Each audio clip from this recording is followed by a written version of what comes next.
Hey guys, so today we are going to be talking to Melissa. She's one of our cooks in the back. She's fairly new and she has some experience smoking hookah, but Ryan and I are going to walk her through some of the various ways to smoke and also teach you kind of how we would recommend to use an HMD if you're going to use an HMD with our tobacco. And we'll just go from there.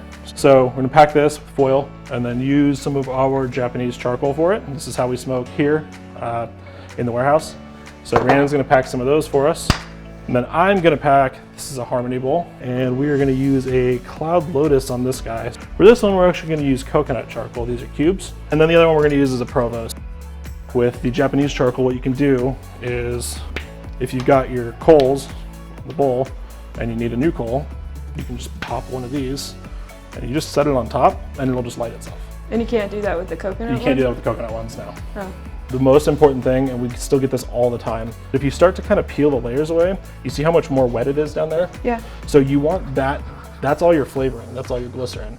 So you want that pretty consistent throughout the whole tobacco. So you gotta mix it up? So you gotta mix it up, yeah. You don't always have to use a fork, right? You can use like your hands if you wanted to. You can. Ours actually needs to be packed fairly tight. It needs to be compressed. That allows it to burn evenly. So it's really hard to get the feel for how it needs to be packed if you're using your fingers. So you have some experience smoking hookah, yeah?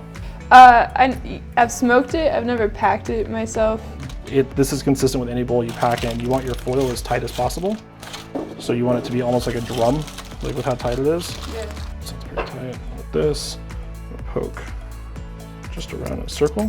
You're poking it all the way down? All the way down to the bottom of the bowl, yeah. So that's the Provost. And then Rhiannon's gonna show you our standard way of packing. Hell yeah. I'm gonna start by stirring. I'm just gonna plop that in there, start pulling it all to the fucking side. It's a lot easier to kind of maneuver the tobacco. And you said this one would go for 2 hours, so this one would go for double the time? It can last them like all day, so. If heat managed properly. So for these guys, you wanna have at least like, Eric calls it like 2/4 width, like 2/4 stacked on top of each other. To make sure that my funnel is clear, I'm just gonna flip it upside down like that. Blow through it. So, I'm gonna do a foil test. So, doing this will kind of give it that last little push, you know, make sure the baggie's packed in there nice and dense. It also allows me to see if I overpacked it, underpacked it. Oh, how the length, I see. So if you touch it, it's nice flat. and taut. Yeah, it's it's not like, you know. So now, instead of using the poker, I'm gonna use the fork. Why? Just because it's easier to reach the bottom of the bowl. Also, that will cause very large holes. Because if you notice, it wider. Tapers up. Yeah.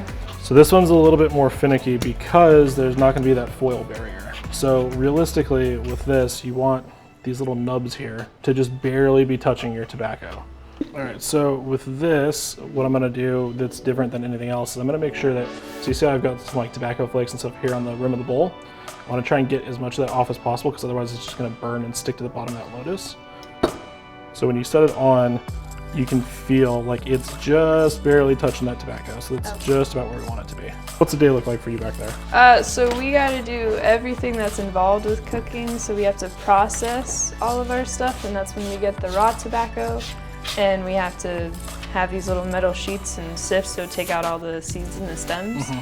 That process, taking seeds and stems out, happens like 3 or 4 different times while we're cooking the tobacco. I've been here for a little over a month. So is it easier now than when you first started? Heck yeah, so much easier. My arm felt like it was gonna fall off the first like 2 weeks we were working. Cooking, I think I like the most, like actually stirring, because it's what I have the hardest time with.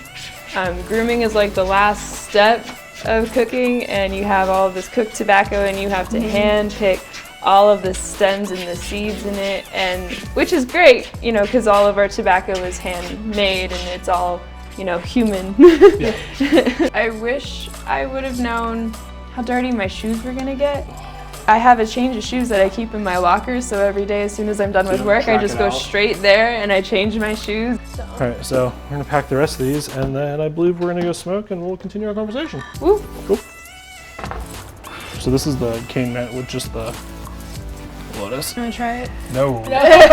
They're too hot. Yeah. Like even just adding the Provost makes it better. But I can already tell that my preferred method is going to be with just the Japanese charcoal. They burn cooler. How do you feel about the pear watermelon though? Just from your It's good. Yeah. I like it. Yeah, I've had the cane mint one before. The Right. pears is nice. I like fruit flavors of fair. smoking.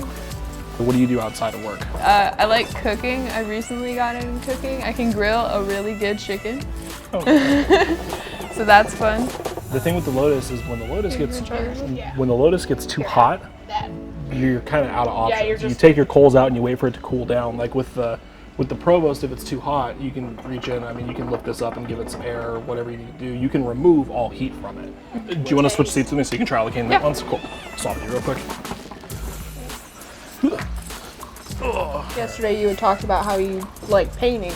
What is your artistic process like? So I spend a lot of time on Pinterest, and I'll look through different artwork and stuff on Pinterest because they have a lot of Sort of like DIY type. not really DIY, but I look at a lot of the digital art, the ones that people do on their computer, and then I try to make that on my canvas. So I'll work with like, decent sized canvas and then draw on it first and kind of come up with my own concept based off of the Pinterest that I looked at. It's your inspiration. Yeah, It's your muse. but I always start with pencil on it first and then kind of like figure out what I'm gonna do, where I'm gonna do it, and then I just go in with paint.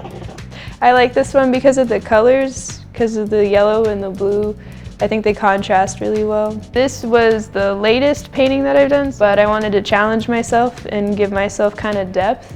This one isn't actually a painting, it's a marker. This was the night that Mac Miller died. This is from a show, Rick and Morty. It says wubba lubba dub dub, because that's a phrase that he says and it's really funny. But yeah, I like this one because it's so colorful and out of the ordinary and it just pops out. Are you from Arizona? Yeah, I've lived here for like 7 years now. That's not from Arizona. That means you've lived here for 7 years. Well, I'm an Army brat, so I'm not really from anywhere. That I'm makes from sense. all over the place. I've lived out of country. So France and Italy and Germany. We were in Belgium for like 2 years. I have memories of like our house and like where we were at in South Korea. We were there in a little apartment for a little bit, and we used to have this pancake guy. Like, you know how they have ice cream trucks here?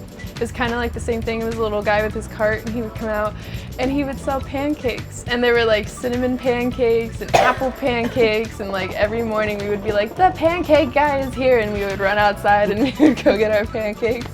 That was in Korea. That was pretty cool. Compared to what your knowledge was, I mean, you learned some interesting stuff. Yeah, I mean, I've learned a lot. I don't like coconut coals, I learned. These lotus bowls, I don't like at all. They're really hard to pull from.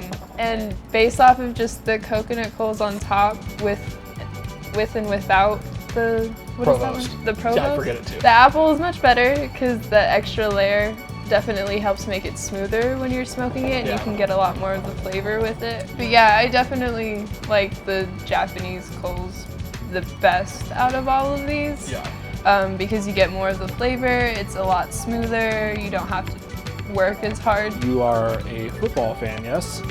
Cowboys! Cowboys are my team. Cowboys for life. That's not okay. It's definitely okay. They're the best. They're America's team. Yeah, well, I think we've smoked enough for the day. I'm about done. I'm done. Cool. All right, well, thanks for hanging out with us. Yeah. It's nice to get to know you. Hopefully you can continue learning some stuff. We're always willing to teach whatever they want to know, and just keep smoking. Yeah. Cool. Cool.